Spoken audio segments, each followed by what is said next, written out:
जय जवान जय किसान. मी चंद्रकांत लेंडवे, कुनाळी तालुका उमरगा, जिल्हा धाराशिव. तर मी SRT धारक शेतकरी आहे.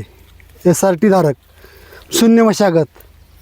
SRT धारक म्हणजे प्रतापदादा चिपळूणकर, शेखरदादा भडसावळे यांच्या मार्गदर्शनाखाली त्यांचं मला माझ्या वाचनात आलं. त्यांच्या माझ्या दृष्टिकोनात म्हणजे माझ्या अग्रवन वाचतो दररोज मी. अग्रवनमध्ये त्यांचे लेख आला. मग बघितलं काय आहे म्हटलं, तर बघितलं तर मशागतच करायचं नाही असे माझं आता यंदा 4थं वर्ष आहे. हे ऊसाचं 4थं पीक आहे शून्य मशागत. फक्त याला लावते वेळेस पहिल्या वर्षीच हे केले, सरी सोडलेली आहे आणि त्याला नंतर हे चढवलेलं आहे. पुन्हा नंतर काहीच नाही ऊसाला असं आहे. हे 4थं आहे म्हणजे 4थं पीक आहे. माईक कोणाला काही प्रश्न विचारायचे असले ना ते माईक त्यांच्याकडे राहू द्या आणि आपण हे घ्या सर. विचारा काय प्रश्न विचारायचे. हे बेड कितीचे केलेली? हे बेड 6 फुटाचं अंतर आहे.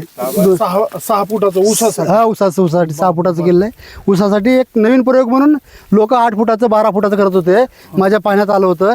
तर आपण थोडं तर वाढून बघा म्हणलं. म्हणजे त्या कसं आजकाल आपली मानसिकता कशी होती, अगोदर 3 फुटाचं 2.5 फुटाचं बेड करायचं, जास्त उत्पन्न निघतं अशी मानसिकता होती. पण ते नंतर आता कळत गेलं, अनुभवातून कळत गेलं, वाचनातून कळत गेलं की बाबा जेवढं जास्त अंतर तेवढं जास्त उत्पन्न, तेवढं जास्त सूर्यप्रकाश मिळतो, तेवढं जास्त हवा खेळती. आता आपण कसं अन्न म्हणजे अगोदर याला खत पाणी म्हणत होतो, पण नंतर समजलं की आता यांच्या संपर्कात आल्यामुळे सूर्यदेवच हा ह्याचा अन्न पुरवठा होतो. जेवढं पान मोठं होईल, जेवढं प्रकाश संश्लेषणाची क्रिया मोठी होईल, तेवढं त्याची वाढ होणार आहे. आणि रोपातलं अंतर नाही, कांडी लावण होती. हां, 2 डोळ्याची कांडी लावण होती. सर, उत्पादनामध्ये तुम्हाला काय फरक जाणवला? हा, उत्पादनामध्ये भरपूर फरक झालेला.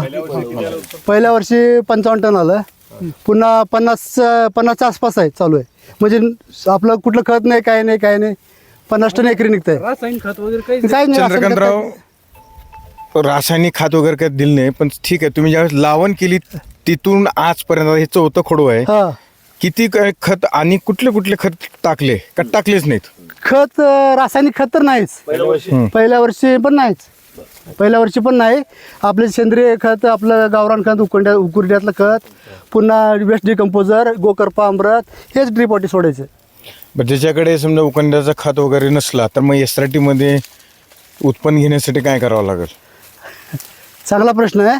आणि हाच प्रश्न सगळ्याला भेटत होता की खत कुठं आहे. पण खत इथंच तयार होतं आपल्या जमिनीत. कसं आहे, एक आता हे ताट आहे, धाट आहे, ह्याचं कणीस आहे नाही, दाणे येत नाही. आपण मानवाने खावे, मालकाने खावे. मधलं धाट आहे ते जनावरांनी खावे, आपल्या पाळीव जनावरांनी खावे. आणि जे खालचं दसकट आहे नाही ते वेस्ट जमिनीनेच खावे. आणि तेच दसकट हे खोडव्याचं झालं. हां, पहिल्या वर्षी लावलो त्यावेळेस तुम्ही आता लावण केल्यानंतर सध्या माझं रान काळं आहे, लावण केली, हां, फूट वगैरे आता सुरुवात आहे. हां. मग त्याला आता डोस म्हणून त्याला काय द्यायचं? माझ्याकडे शेणखताची सोय नाही आहे. केमिकल तुम्ही वापरू नका म्हणून सांगताय, पण त्याला काही ना काही तर डोस द्यावाच लागणार आहे. आता गोकर्पा अमृत आहे, त्याला पर्याय वेस्ट डिकम्पोजर आहेत. नाही म्हणत तुमच्या शेतात काय आपलं सोयाबीनचं कुटार असेल, बुटा असेल, गव्हाचा असेल, ते तुम्ही टाका ना. तसं द्या.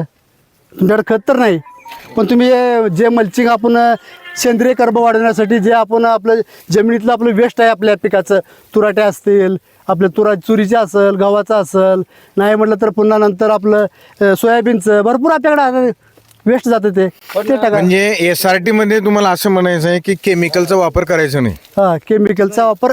बर, तुम्ही मग आता तण नियंत्रणासाठी काय करायचं मग? तण नियंत्रणासाठी आम्ही जे विद्यापीठ मान्यताप्राप्त तणनाशक आहेत ना ते वापरतो.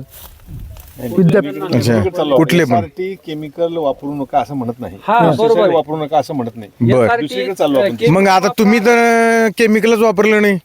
नाही वापरलं मी, तणनाशक वापरलंय. तणनाशक मध्ये केमिकल असलं तर. अच्छा, मग हे हा, ते पण- बाकी रासायनिक खतं न वापरायचं कारण? रासायनिक खतं न वापरायचं कारण म्हणजे आपला पैसा बचतो. पहिली गोष्ट पैसा वाचतो. दुसरी गोष्ट आपणाला थोडं का होणार सेंद्रिय म्हणजे खत पाहिजे. रेसिड्यू फ्री अन्न खायला मिळतं ना आपला, त्याच्यासाठी करायचं. तुम्ही ते हे केलं ना,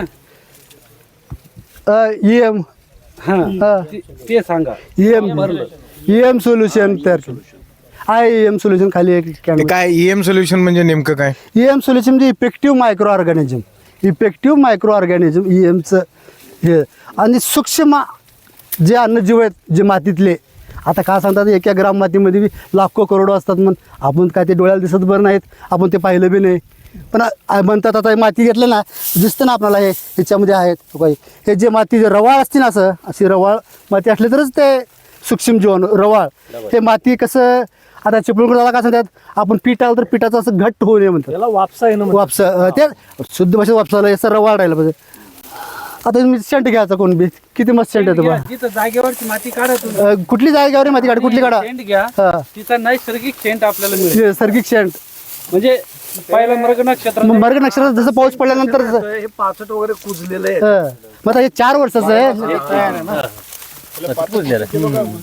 हा होय आपलं हार्वेस्टरनं तोडलं होतं याला ड्रिप कंपल्सरी आहे का? आपलं हा ड्रिप आपलं क्षेत्र किती आहे? माझं क्षेत्र इथं ऊसाचं 2 एकर आहे 2 एकर आहे. हा. आपल्याकडे ड्रिप तुम्ही मग काय ते कसं? वर्षभर पाण्याचं नियोजन कसं केलं तेवढं सांगा. किती तास चालत होतं ड्रिप वरती आणि किती तास उन्हाळ्यात किती तास चाललं कसं चाललं वर्षभराचं नियोजन सांगा फक्त पाण्याचं पाण्याचं नियोजन म्हणजे डेली कमीत कमी 2 तास चालवतो डेली. डेली आणि संध्याकाळची लाईट असली मला झोप आली चालू केलं तर रातभरपर्यंत चालतं असं म्हणजे नियोजन म्हणजे मोजून पाणी नाही पाणी भरपूर असल्यामुळे पाण्याचं नियोजन नाही. मोजून नाही पाणी शॉर्टेज राहिलं असतं तर नियोजन करावं लागलं. खरं सांगायचं म्हणजे लबाड सांगून खोटं सांगून काहीतरी मी टायमिंग लावून तरी उन्हाळ्यात किती वेळ चालत होतं उन्हाळ्यात? उन्हाळ्यात दररोज कंटिन्यू 2 तास खावना आणि ते लाईट गेली डिप्पी जळाली वाराला सरासरी 2 तास 2 ड्रिप तास असेल तर 2 तास. हा बघा ना उकरून 2 तासानं भागत नाही. भरपूर गांडूळ भागत नाही. नाही भागत. अच्छा. ड्रिपलाच 2 तास पाणी मरतं. बरोबर. आणि ते बी डेला दिलं तर हो डेली. डेली दिलं तर 2 तास. जर तुम्ही 4 दिवसानं पाणी दिलं तर त्याला 4 उत्पन्न झालंय? द्यावं लागेल. 3 वर्ष पहिल्या वर्षी 55 निघालं दुसऱ्या वर्षी 52 निघालं तिसऱ्या वर्षी आणि 57 निघालं ठीक आहे. म्हणजे हा. तिसऱ्या वर्षी आता हे सध्या चालू आहे गेलेल्याच गोष्टी हे तुम्ही ते जीएम जे म्हणलात EM ईएम सोल्युशन जे आहे हा. ते कुणाचं आहे? ते EM सोल्युशन मी युट्यूबवर पाहिलं होतं आणि 2-3 आहे ते जापनीज शास्त्रज्ञ होते ते मला पुरविणार कोण आहे ते? मला पुरविणार म्हणजे मला अंकुश पाटील म्हणा करशी संत येतं आणि दुसरं? त्यांचं युट्यूबवर पाहिलं होतं मग तसं आणून बनवलं हा. आणि ते फोकोका म्हणून जपानचे जे शास्त्रज्ञ होते ना मूळ त्यांचं आहे ते हा. हा फोकोका त्यांचं ते मूळ ते कोणतं शे- अजून काहीतरी म्हणलात ना कुणाच तरी अंकुश पाटील दुसरं वेस्ट डिकम्पोजर ते कोणा? ते चंद्रा किसन चंद्रा वेस्ट डिकम्पोजर किसन चंद्रा मला हे ह्याच्यासाठी विचारायला लागलो की असा गैरसमज होऊ नये कदाचित कुणी पत्रकार असेल कुणी माहिती लिहून घेणार वेस्ट असेल. डिकम्पोजरचे जनक थांबा तर असा गैरसमज होऊ नये की SRT मध्ये केमिकल फर्टिलायझर वापरायचं नाही असं यांच्या बोलण्यामधून आपल्याला वाटू शकतं. तर हे तसं ऐका हे तसं नाही असा भाग वाटतो यांच्या बोलण्यावरून. तर SRT म्हणजे शून्य मशागत शेतीमध्ये तुम्ही कोणते फर्टिलायझर वापरता हे तुमच्या स्वभावाप्रमाणे किंवा तुमच्या आवडीप्रमाणेचा विषय आहे. SRT मध्ये असं म्हणलं नाही कधी की तुमचं ते येणारं फळ जे आहे ते अजिबात केमिकल फर्टिलायझर नाही वापरलेलं पाहिजे, तुम्ही युरिया वापरायचं नाही, तुम्ही काय DAP वापरायचं नाही, 10-26 वापरायचं नाही, असं काही नाही. आता ह्यानी ऐका ह्यानी अंकुश पाटलाचे फॉलोअप करतात. अंकुश पाटलाचे जे सोल्युशन आहेत अंकुश पाटलाचं म्हणणं असं आहे की मी युरियाची किंमत तुम्ही बाजारामध्ये जी आहे त्याच्या 10% किमतीमध्ये मी तेवढ्याच क्वांटिटीचा युरिया तुमच्या शेतात तयार करून देतो. तुमचा NPK चे जे 15 किंवा 10-26